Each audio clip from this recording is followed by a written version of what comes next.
Welcome back to the morning show here on Arise News. It's now time to take a look at news stories making headlines around the globe. We begin in Nigeria, where Justice Okon Abang of the Federal High Court on Tuesday convicted the former spokesperson of the People's Democratic Party, Olisa Metu, on all 7 counts and sentenced him to a total of 39 years in prison. Arise News correspondent Chima Nwakwo reports that the sentences will run concurrently, and so Metu will only serve a 7-year jail term unless his conviction is overturned by Superior Court.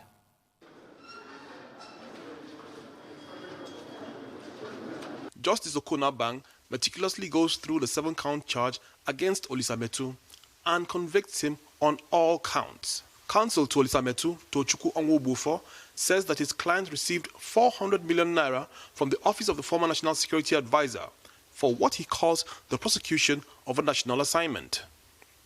However, Justice Okon Abang says that Metu should have known that the money was the proceeds of fraud.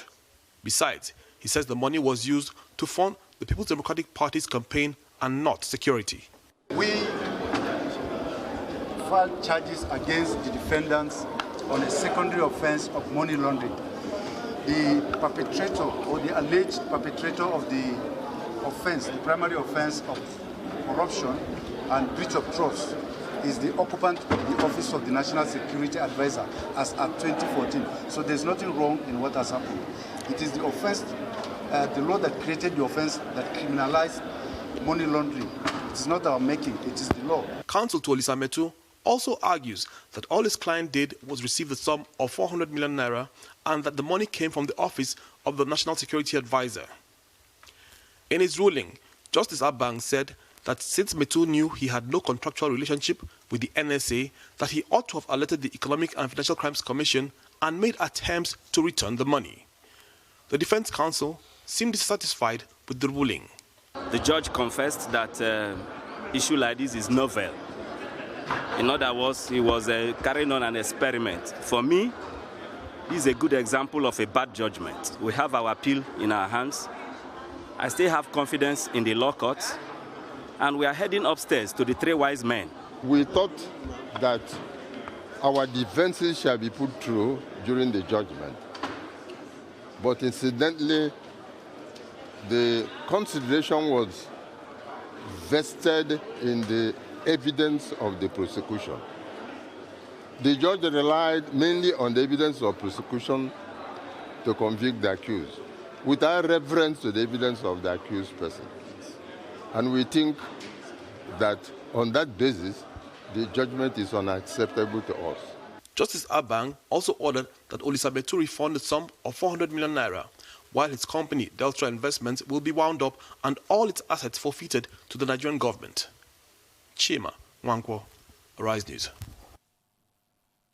Wow. Well, no real surprises here in terms of the sentence that was handed down, since the government is so gung-ho about their anti-corruption fight. Yeah. But this does raise eyebrows with regards to the sort of rationale that a contractor ought to have known that the money that was paid for the services was illicit, illegal. That was quite worrying, because that creates a really dangerous precedent. So future contractors now need to check, hey, is the source of the money you're paying me illegal? I don't understand that part. But I'm sure that will be raised on appeal, because the counsel to Mr. Metu has said that they're going to appeal this judgment. That is worrying. But the general thrust of it regarding anti-corruption is not surprising at all. There will be a day of reckoning. There are other high-profile cases like this, which I'm sure now those people involved in those cases will be quite worried, because the writing is on the wall that their case will probably go in this direction.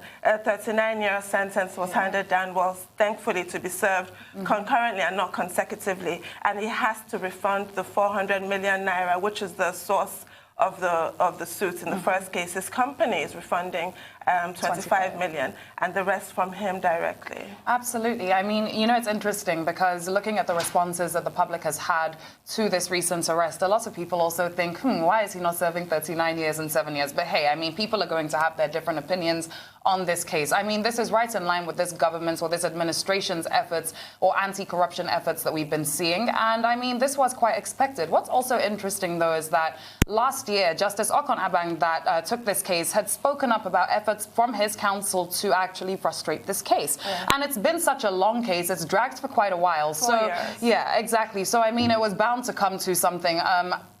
This was quite an expected result, in my opinion. I think this was going to happen. A lot of people expected this, and hey, here we are.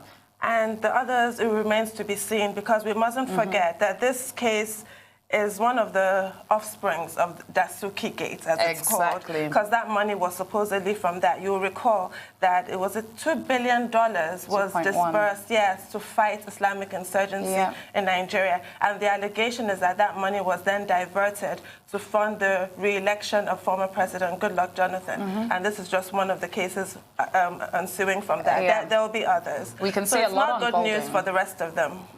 That's the best way to put it. It really isn't. Yeah, because if he's been convicted, well, appeal is pending. We're looking at a ripple effect here, and we can see that this has been a pattern with this administration, and I know a lot of people will definitely be on their toes right now. Yeah, absolutely. Still in Nigeria, the Kano State Governor Abdullahi Ganduje on Tuesday announced a ban on street begging by children, popularly referred to as almajiris. The governor's spokesperson, Abba Anwar, in a statement said the effort was to fully consolidate the free and compulsory primary education in the state.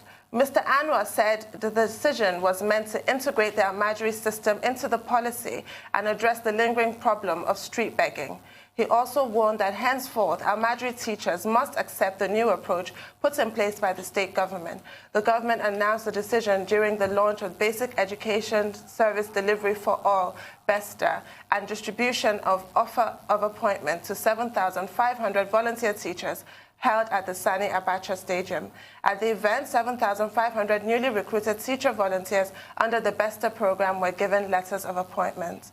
Well, I think kudos to the governor of Kano State. The fact that the almajiri practice is long established and what have you does not mean we should be held hostage to traditions. It's clearly not working as was expected. Almajiri, it used to be so noble to leave your home and go in search of Islamic knowledge. It's now been completely bastardized into this system of begging, where the children are actually sexually abused, they're recruited into terrorist organizations. I think this is a really great development. It's definitely a step in the right direction, and this is the kind of positive news that we like to see in the morning. I mean, this is a problem that not only exists in the north, we see it all across Nigeria, and it has to start somewhere. Change has to start somewhere. So you're right, kudos to the governor of Kano State on taking this on, because something has to be done. It's honestly just too much now. It's become so prevalent. And like you said, these are children that are victims of sexual abuse, victims of so much more than one would even imagine. It's a big shame, so kudos to Kano State. Great. So we'll take a short break now. We'll be back with more of the news headlines. Please stay with us.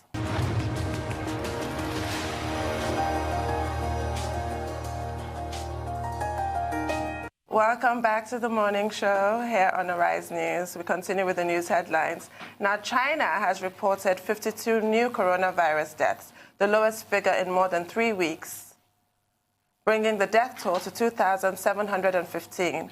All the new deaths were in the outbreak epicenter Hubei province, which accounted for 401 of the 406 new infections reported on Wednesday, the National Health Commission said.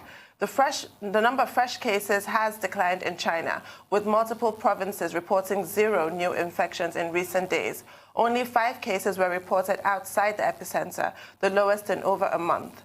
Other countries have confirmed new cases, including South Korea, Algeria, Italy, and Iran. Across Europe, schools have been closed, hotels have been put on lockdown, and further travel bans are being proposed by authorities. The news comes as the head of the joint WHO-China mission of experts says that the world is not ready.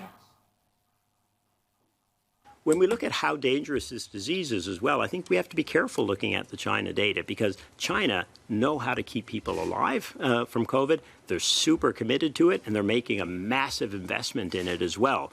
That's not going to be the case everywhere in the world. And as you've seen, we've had tragically lost people in, G7 countries are dying of this disease. And so it is a serious disease. And I worry sometimes if we look at the China numbers, people are going to get a false sense of security. It's the, unanimous assessment of the team that they have changed the course of this outbreak. What was a rapidly escalating outbreak has plateaued and then come down faster than one would have expected if we had looked at the natural dynamics of an outbreak like this. Big question mark, how many cases have been prevented or at least delayed as a result of this action? And, rough back of the envelope, we looked at it. It's hundreds of thousands of people in China did not get COVID-19 because of this aggressive response. So that's some good news, the fact that the infection rate seems to have plateaued in China, and that generally the only good thing about there being more new cases is that there's more data. And the WHO has said that the fatality rate for COVID-19 is 2%, which is quite low, thankfully. It's not like Ebola. So that's the good news. The bad news is that while China seems to have a handle on the situation now, a country like Iran does not, and they don't believe in quarantines. Their epicenter in Iran is a place called Qom, which is like a Shia shrine, and the government is refusing to shut that down. So pilgrims are still coming in. You have Iranian migrant workers coming to worship there, then returning to their base, wherever that might be, in the Middle East with predictable, disastrous consequences.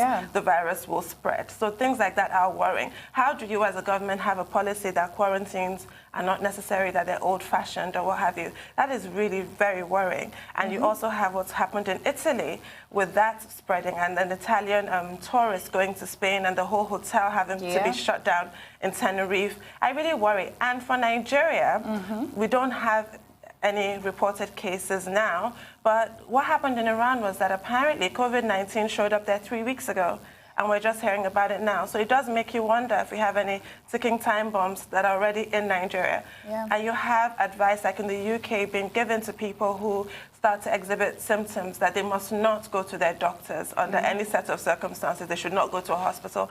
They should call a hotline and they will be attended to at home. Do we have that? I fear that in Nigeria, people, if they start to present symptoms, will go to the hospital and spread it. Absolutely, and that's a very valid point. That's what, I remember when Dr. Cole joined us on the show a couple of weeks ago, and that's what she said. She was like, it's the private hospitals that people are going to walk right through the doors of, and we are the ones that are going to be in trouble. Now, what's also interesting to look at here, or what's also concerning regarding relating this back to Nigeria, is even looking at Europe right now and the outbreak in Italy. The greatest problem that they have as well is that the EU has no harmonized public health policy, and it has open borders, right? So that means that the spread of the virus could have happened so much quicker, like the example you just gave with Spain, than it should have happened in the first place. You look at Nigeria and you ask yourself, does ECOWAS have a public or a harmonized public health policy that can actually protect us or protect citizens in ECOWAS if we were to have an outbreak? But then again, I was watching the news yesterday and I did see a report saying that cases has dropped as the weather has gotten warmer. And I wonder if the reports that we read regarding the fact that maybe it's not here survive in a hot climate, are actually true. But these are very worrying cases. South Korea is also very worrying. And another concern people have raised, and I've been seeing online recently, is people asking, I wonder how many cases there are in North Korea. Because, yes, that's the most opaque regime in the world. You have no idea. Exactly. But, with South Korea, their hotbed was that fringe Christian group. They don't gather and worship that way in North Korea. They're not allowed to. Very true. So that might be an advantage there. They don't have those huge gatherings. But that also makes me worry about Nigeria. There's that religious element in South Korea, and it's also present with the outbreak in Iran. Religious organizations really need to be very responsible.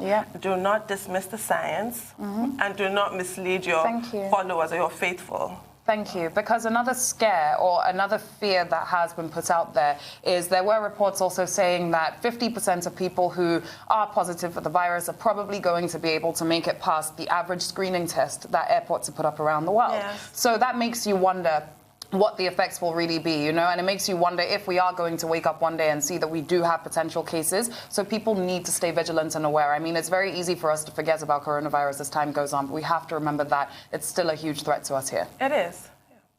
Now, health officials in the United States have delivered mixed messages regarding likelihood of a serious coronavirus outbreak within the U.S. Alex Azar, the Secretary of Health and Human Services, insisted that the immediate risk to the general American public remained low, but he warned that assessment had the potential to change quickly, in quotes, as the virus continues to spread globally. However, moments after Azar stepped away from the podium, the principal deputy director at the Center for Disease Control and Prevention told reporters that current global circumstances suggest this virus will cause a pandemic, in quotes.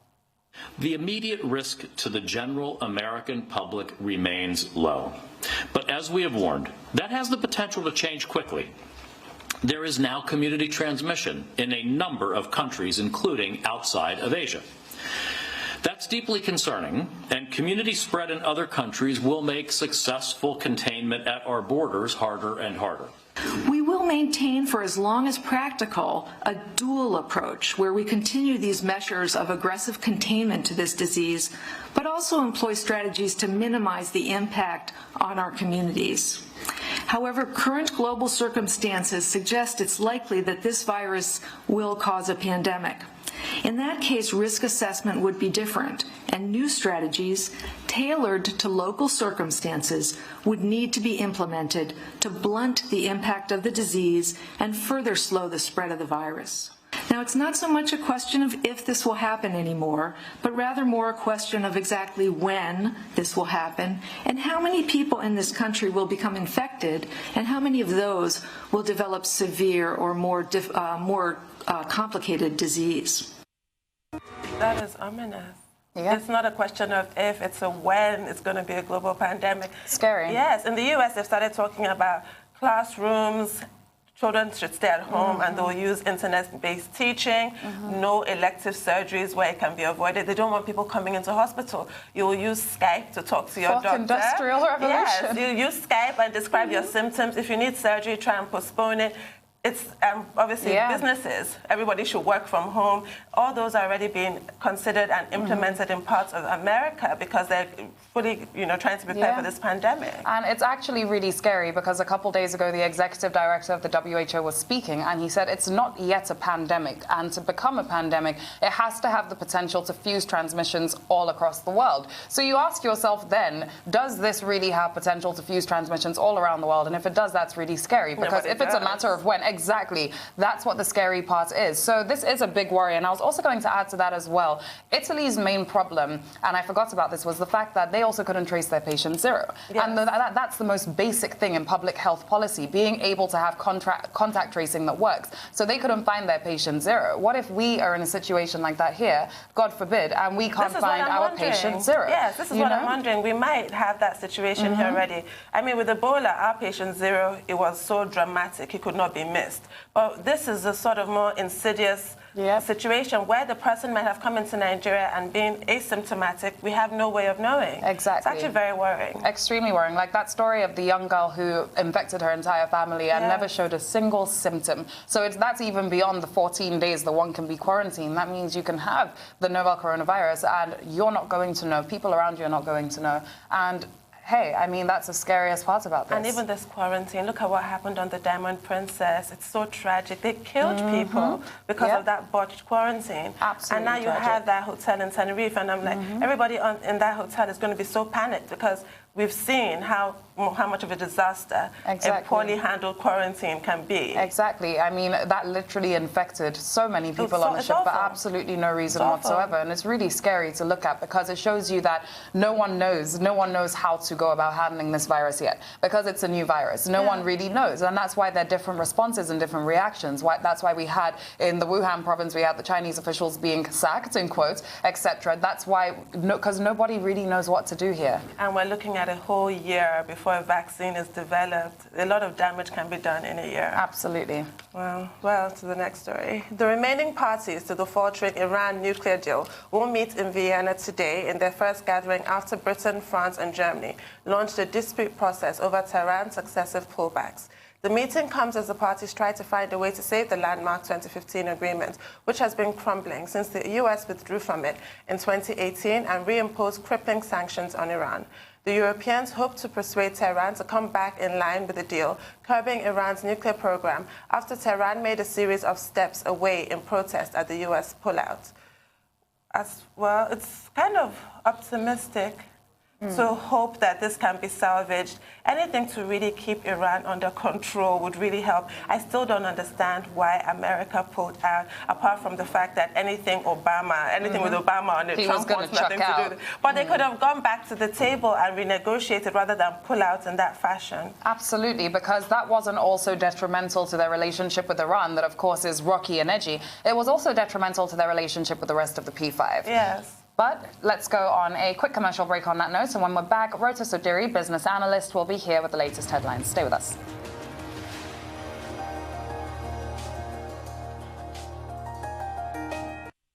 Welcome back to the morning show here on Arise News. We're now going to business news with our correspondent, our analyst, Rota Sodiri. Good morning, Rota. How are you? Yeah, so personal finance 101 for the federal government is what we are discussing. The amount of the withdrawals that have been made from the excess crude accounts, right? Between 2015 to 2019, we're looking at about 1.5 trillion naira that was withdrawn from the accounts to settle a number of things. If you think about the excess crude accounts, it is supposed to be a savings account for us where anything over the benchmark crude price goes into that account. And if you look at the inflows versus the outflows that have gone into the account over about the last 7 years, if we go back 7 years, I just mentioned the last 4, but go back 7 years, 6.4 trillion in outflows versus 4.7 in inflows. So there's a difference there. There's also a further breakdown of the withdrawals that were made between 2015 and 2019, and we can definitely get into it.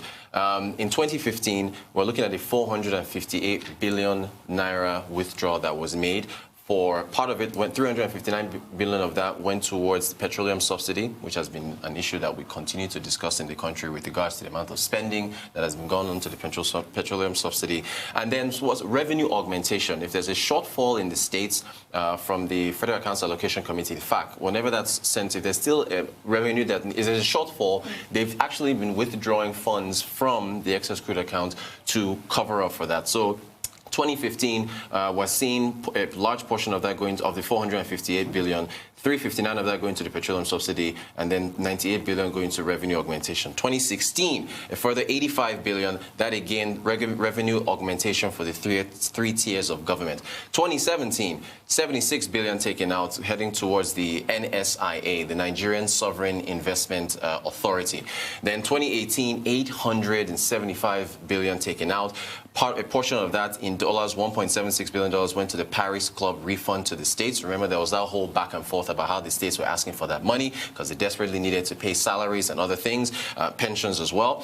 Then defense. If you think about what's been going on with Boko Haram and the fact that the military, the Navy need equipment, there was a Super Tucano aircraft that was purchased for about $496 million. That part of that 875 billion went towards that. And then more defense equipment for the Army, the Navy, and then the Universal Basic Education Commission, that took about $233 million. That's supposed to be the portion of that fund for the Universal Basic Education that is matched by the federal government for the states. And then so at the end of January, I think we're looking at another 98 billion, 98.4 billion that was taken out. And then, so if you look at the total withdrawals for that 4-year period, you're looking at 1.5. Now, as of the 19th of February, all these figures coming from the Ministry of Finance, 21.6 billion, that converts at 305 to about 71 million naira. I said naira. $71 million, excuse me, which is what is in the, I know you guys just took a sharp breath just now, $71 million. So look, the withdrawals have bothered the investment community, they've bothered the business community because the federal government's expenses are just way more than revenue.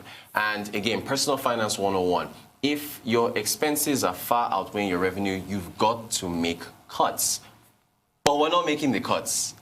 we continue with the central system that we have, where the federal government continues to bail out the states and continues to make other purchases, we shouldn't be dipping into the excess crude account. That is a rainy day fund that is meant to be for emergency purposes, not all the things that you just seen the breakdown. No, it was even established specifically so that if crude oil price falls below the benchmark for 3 consecutive months, then it can be dipped into. Exactly. But not for any other reason. So it's not supposed to just be drawn from willy-nilly. It's really worrying. And now we have shocks like the coronavirus, which nobody saw coming, and we're really vulnerable. We're extremely vulnerable. I mean, if I'm correct, it was 2008, 2009 when oil prices really dropped from about 140 to 40, and it was our excess crude account that saved us. What's also scary is that the inflows into our excess crude account are mainly made up, of course, of oil revenue. So at the end of the day, we also need to look at diversifying our excess crude account, because this is the situation that we're in now. And hey, where's our rainy day money? It's gone. And if you look, I heard you just talking about the coronavirus not too long ago with the deaths that have been coming up outside China now. It may peak, it may not. Look at what it's done to oil prices, right? Right now, our benchmark oil price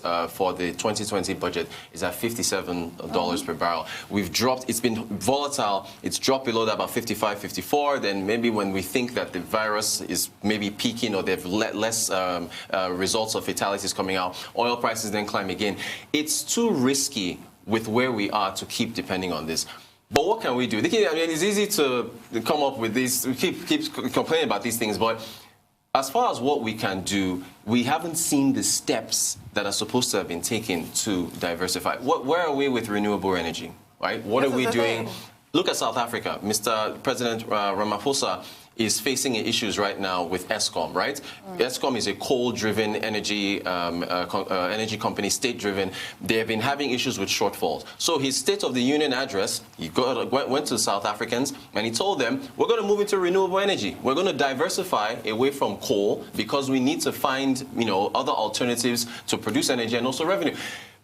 Saudi Aramco, the same thing. This is the biggest member of OPEC as far as Saudi Arabia is concerned. They are also in recent meetings that they're having, looking at alternative energy and basically falling in line with the climate change agreements and so on and so forth. So where does Nigeria fall into with regards to these steps? We touched on this yesterday with our guest, who was an economist, that there really has not been any meaningful movement towards diversification. Even look at the CBN and all their policies get towards agribusiness. It's not what the paper is printed on, for as long as you have herder-farmer clashes, as we like to euphemistically describe them. People cannot go to their farm. So what is the point of all the policies that you have? If they can't produce. So a government that was, for me, serious about diversification would stamp that out immediately so that that part of our economy can fully be maximized. But no, apparently not. It's not happening. But here's the thing. Even if you say, okay, you know what, Rotus, your climate change talk, your renewable energy talk, that's a heavy capital-intensive matter. It's going to take years to go into it, to get windmills and all this. Okay, fine. But look what Senegal has just done. Exactly. But even if you want to give that argument, what about the simplest thing you can do? Cut your expenses. You saw the charts. The first 458 billion withdrawal, 396 in 2015 went towards the petrol. There, 2015, right there, the petroleum subsidy, 359 billion. So that subsidy continues to be a major expense for the country. Now, I understand the arguments though on the other side.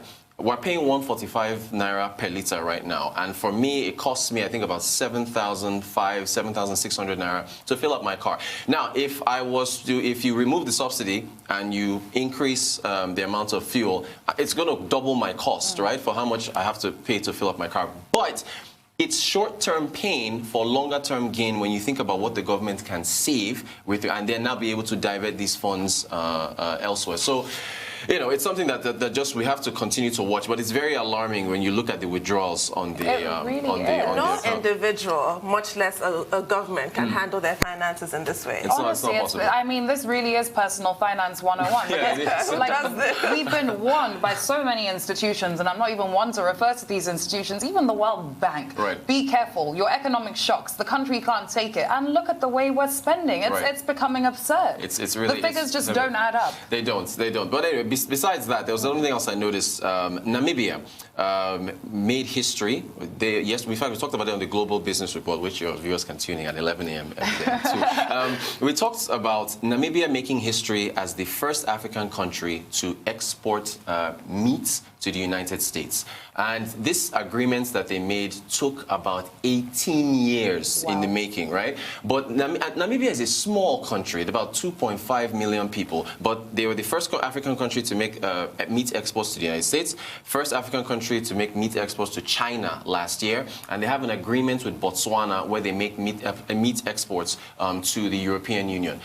Now, for us, lessons for us, we have more cattle than they have people, right? So as far as our population of cattle and what we can do, why haven't we taken advantage? When we talk about being able to diversify exports to larger countries, America is the largest consumer of meat in the world. So it's a good thing for Namibia, but it's like, hey, Nigeria, what could you have done here? What was it our guest said about our cows only being able to produce 1 liter of milk, whereas the average American cow can produce 100 liters of milk? Right. So the milk production, the meat production, the export outlets, the patience that they show, 18 years negotiating, there are standards of, as far as safety for the meats that they're producing. America has very high standards. And Namibia met these standards, sending them samples, making sure that they were good enough. It took a long while.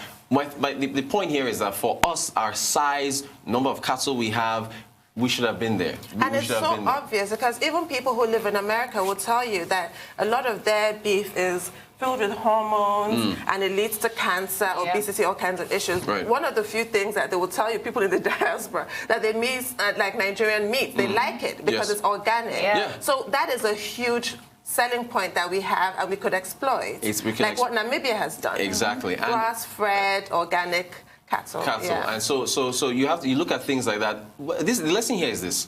Smaller African countries are gradually making gains in areas that we, the giants of Africa, should be doing. Giants of Africa, I wouldn't use that term anymore. Honestly, and it's such a shame, because we spent so many years boasting and keeping ourselves on that pedestal while the rest of Africa was really catching up and growing their economies. It's the oil curse. It's honestly the oil curse. Dutch disease, Nigerian disease, whatever the case may be, it's terrible. So the signs are there. So look, again, we're doing the best we can. I understand that we have our challenges as a country, but it's just that look, the solutions are there. When you so again, just to summarize, with the excess crude accounts, cut your expenses so that you can, divert them elsewhere. Look at how you can divert, your dependence on oil, move away from that. Then also with the Namibia example now, look at how you can export your products to other countries.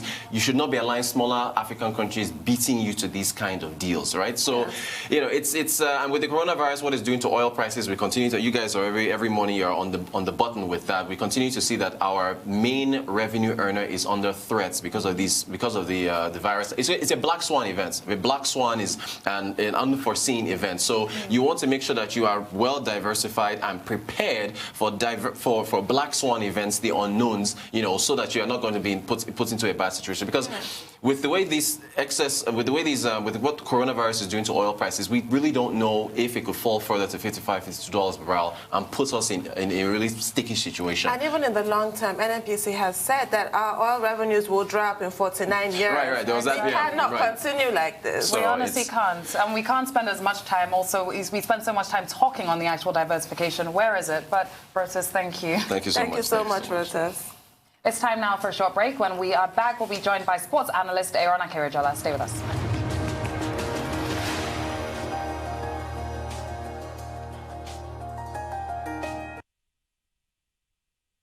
Welcome back to the morning show here on Arise News. We're joined now by Arise sports analyst Aaron Akirijola for the latest headlines in sports today. Good morning. How are you? Good morning, Leila. Good morning. Good morning, Tundu. You look as beautiful as ever. You're so kind. So kind. Now, straight into some of the action. Of course, Europe's Premier Club competition once again came and it delivered with massive aplomb, I must say. All right.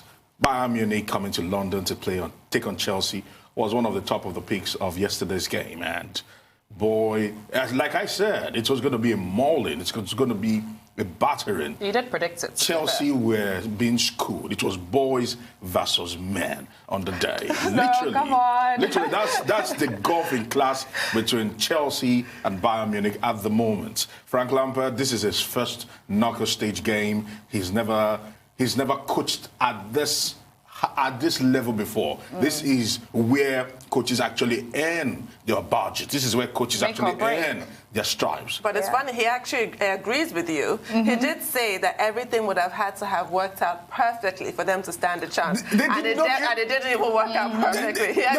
Nothing was going to work out perfectly because they were outmatched, outclassed, outnumbered, even though they played 11-11. That was also their worst defeat that they've actually ever had at home, just to make it worse. You know, I think it was but they did do quite well in the first half. They did hold off quite well, or hold back quite well in the first half. They were lucky. No, they had quite a few. Bayern did actually try and score quite a few times, and they did not make it. So, I mean, Chelsea did try in that first half of the game, I would say. I'd give that to them, because I feel really sorry for them. This I swear, it's terrible. Okay, feeling sorry for them is one thing, and looking at the reality is another, which is the fact that no team in the knockout stage has actually come from losing at home 3-0. So Chelsea are as good as gone. So when they go back to Germany at the Allianz Arena, they'll be expecting. And Bayern Munich, this is becoming a stock in trade against Tottenham Hotspur. They scored 7. The 7 goes to 2 against Tottenham Hotspur in London. So returning back to London, they were just feeling the move.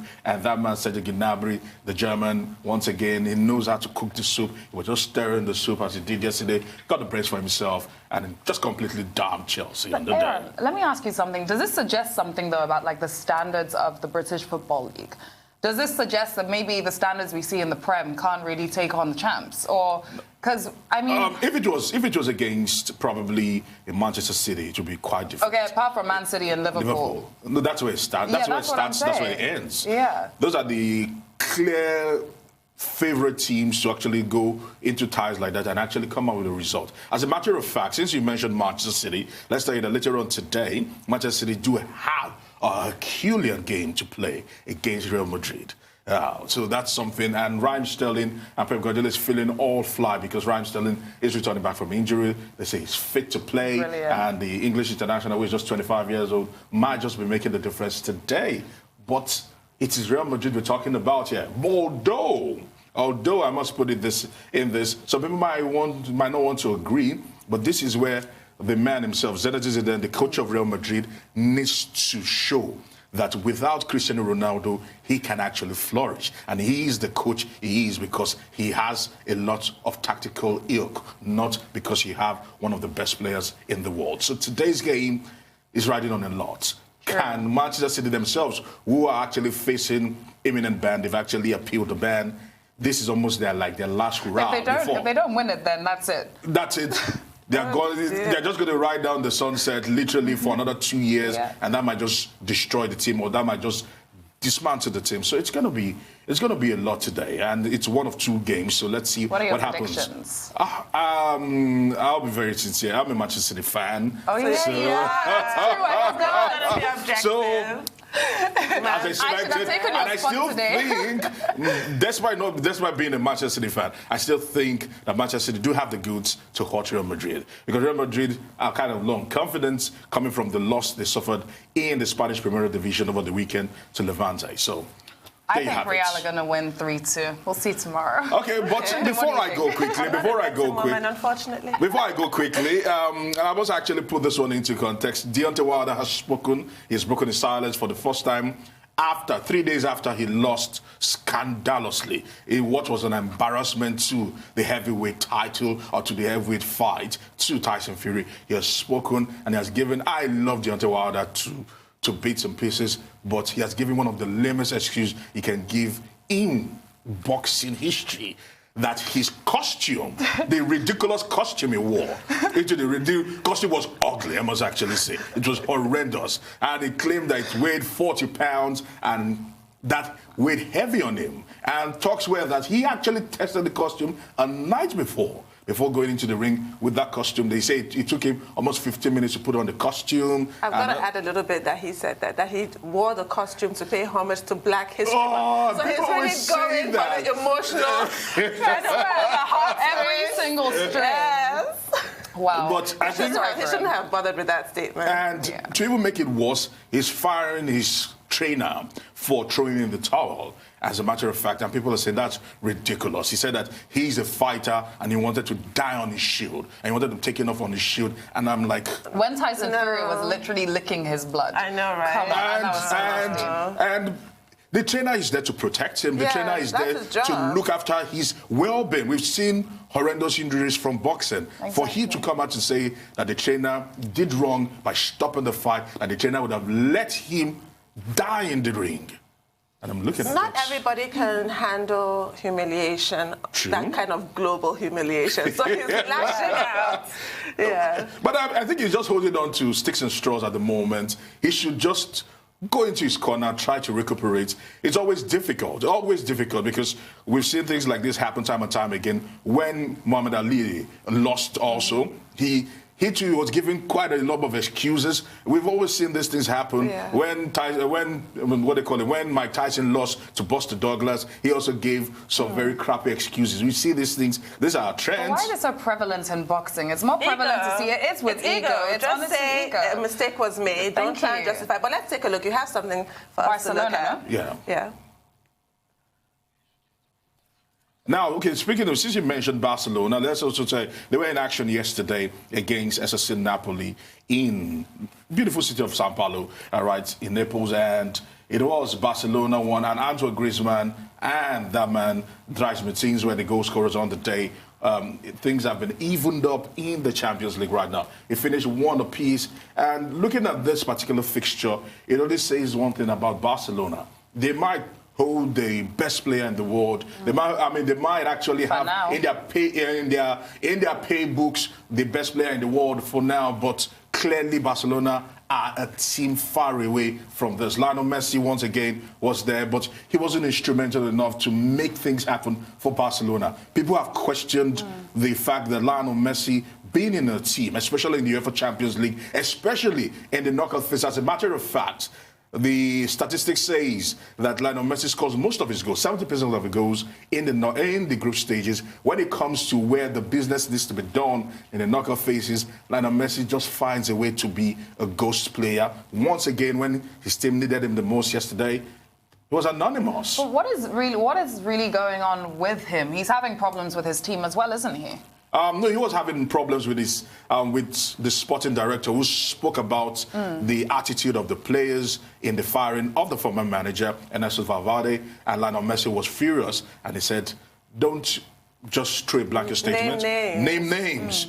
And ever since then, Barcelona have not really convinced people that they have been putting out stellar performances like we know they can do. For example, Antoine Griezmann, who scored the equalizer yesterday, was bought for 120 million euros. Barcelona have been spending money. Literally, they've been bleeding money, bleeding cash for quite a while right now, and nothing to show for it. That's the big question. SSC Napoli are in tatters. They've changed managers this season, as a matter of fact. Things have been going our way. Players have been rioting because they were not getting paid at a certain point. The board members were having a standoff and insisting that the players were rude. And a team that are disjointed will still be able to hold Barcelona. They could have won the game if they were more courageous and they were more adventurous in the game against Barcelona. And to make matters worse, Barcelona will be missing 2 key midfielders going into the second leg because Arturo Vidal was sent off yesterday in the late embers of the game, and also one man, Sergio Busquets, got a second yellow card, which means that he will be suspended for the next game. So things are just going from bad. It's going to go from bad to worse. Barcelona will need to dig deep, but they have the solace that they're going before almost a 90,000 crowd capacity in Camp Nou. So maybe the home fans might be able to cheer them on, unless it's looking like Barcelona might just be exiting the Champions League once again. Oh, dear. I mean, this seems like quite a heated Champions League overall, though. It seems as though there's so many teams this time around that are having serious internal problems. And that makes it also unpredictable as to how the champs is really going to turn out. You know, who's going to really come out on top. I mean, Well, a lot of people are favoring Bayern Munich, and maybe they are saying that Juventus with Cristiano Ronaldo might actually nick it. But it's still early stages of the knockout phase. We still have the quarterfinals, the semifinals. But I must actually tell you, some teams are really, really struggling. Teams you'll be expecting to be breezing past some other teams are really, really struggling. Teams like Chelsea, Tottenham Hotspur, most of the English teams might be dumped out. And Tottenham doesn't have their key players, so Aaron, thank you. Excuses, let's say. Thank you very much.